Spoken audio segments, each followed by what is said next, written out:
two moments are the same. The memories can make them so. I thought I left them all at the door, but here they are, blocking the flow. You know, some people get really mad. They get so indignant when I say that nobody is responsible for their feelings. As in, I'm not responsible for your feelings no more than you are responsible for mine. I'm not responsible for how you react no more than you are responsible for how I react. And I know, I mean, it's just such a hard one to accept, because on the face of it, the appearance is that when somebody says or does something, that's when I get mad. So the logical conclusion is that that person has caused my anger, has caused my irritation, has caused my fury, or my worry, or my anxiety, or my displeasure, or however you want to describe it. Let's face it, you know, we've grown up in a culture where we feel incredibly justified in blaming other people and other things and situations for the way we react, right? From childhood, we would have received messages from our parents, from the other significant people in our lives, teachers, friends, siblings, and so on, that I am the cause of their displeasure. I am the cause for why they're feeling angry, or why they're feeling worried, and so on. But if we were to really stop and look at it, I mean, you know, it's absurd. It really is absurd that we would hold somebody responsible, someone else responsible, for how we are reacting. In other words, we are giving them the power to decide how we're going to respond in any given situation. I mean, isn't that absurd? And isn't that really so disempowering?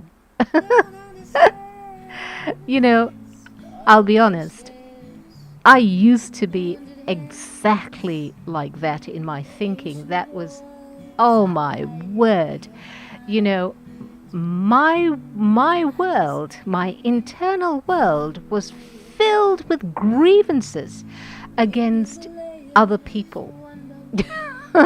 You know, any number of people, and all these various people in my life, they were the ones who were responsible for why I was feeling so bad, why I was suffering, why, you know, things weren't working out for me. But it was only when I started to really observe my mind and see what it was doing that I realized that it was the cause and the source of my pain, my suffering, my displeasure, whatever it was I was feeling, not anybody else or anything else.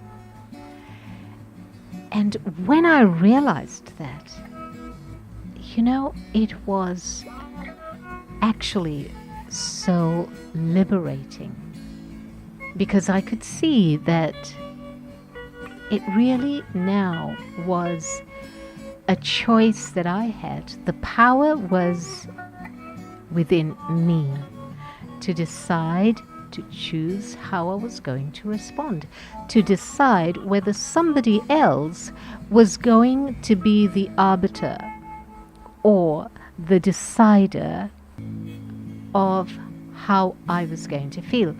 Now, I'll be very honest, did it mean that overnight, upon this realization, I was able to no longer suffer? Because, number one, I knew that all my reactions to every situation was within my control.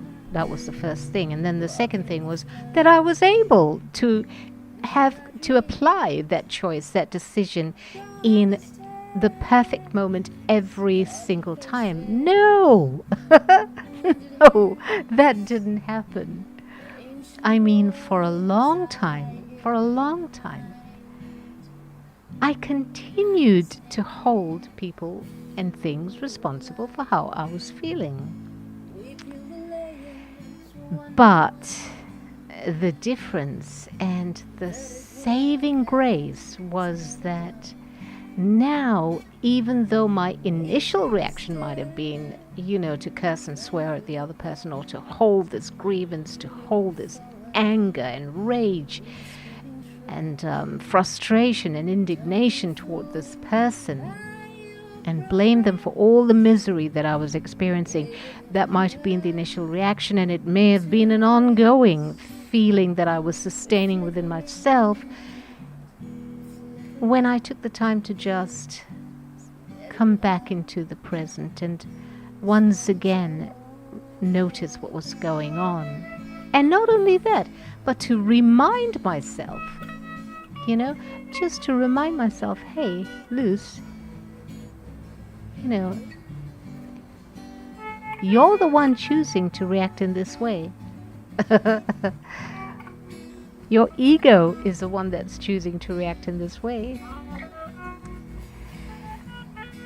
And so that would happen more and more and more. So that even if I wasn't able to course correct right in the moment, upon reflection, I was able to see the madness of what my ego was doing and slowly come back into a place of peace. Firstly within myself and then toward the other person.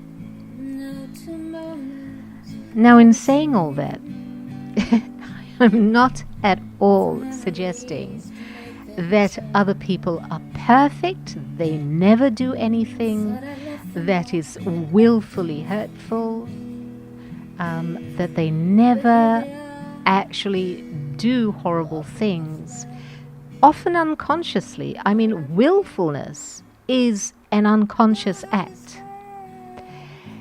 So I'm not saying that they don't do hurtful things, that they don't do things that, are just, we know they aren't acts of love or words of love. We know that. But realizing that is one thing. It's a valid thing. Blaming them for how I respond to what they say or do, that's a whole different thing. And that's where we, in common speak, not something that I particularly like or relate to, but I'll say it because a lot of people can relate to this. That's when we give away our power. In my world, it's not possible to give away power. There's only one source of power, and we can either tap into it, allow it, or we don't. And that's, as far as I'm concerned, no such thing as giving away power. But I want to acknowledge that, yes, people, including we ourselves, I know I do, sometimes unconsciously, mindlessly, and sometimes, as I said, willfully, in other words, that I know that I'm doing this and I want to do it, we do things that are not loving.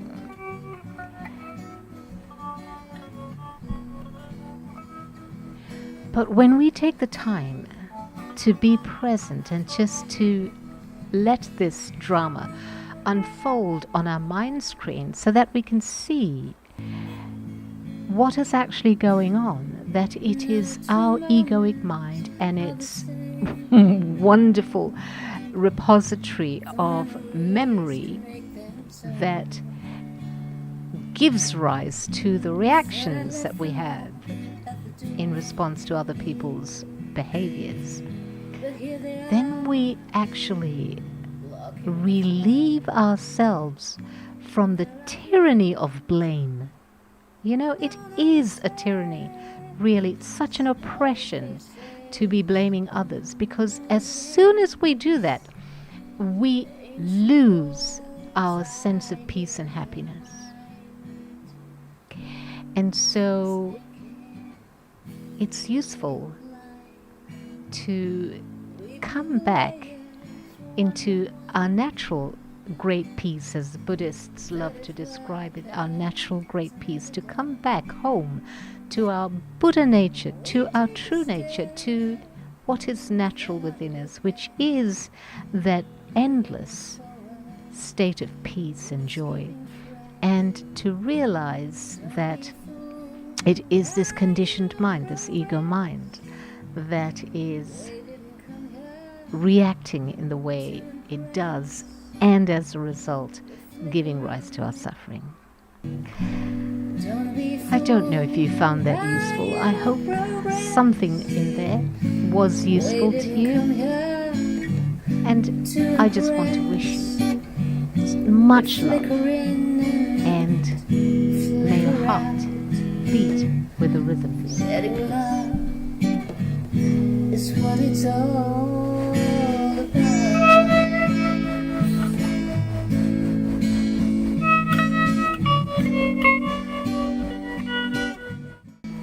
Hey everybody, I know it's so easy to forget, I do it myself so often, but please, if you did like this video, do hit the like button, do subscribe, do share, and most of all, please leave a comment. I'd love to hear your thoughts.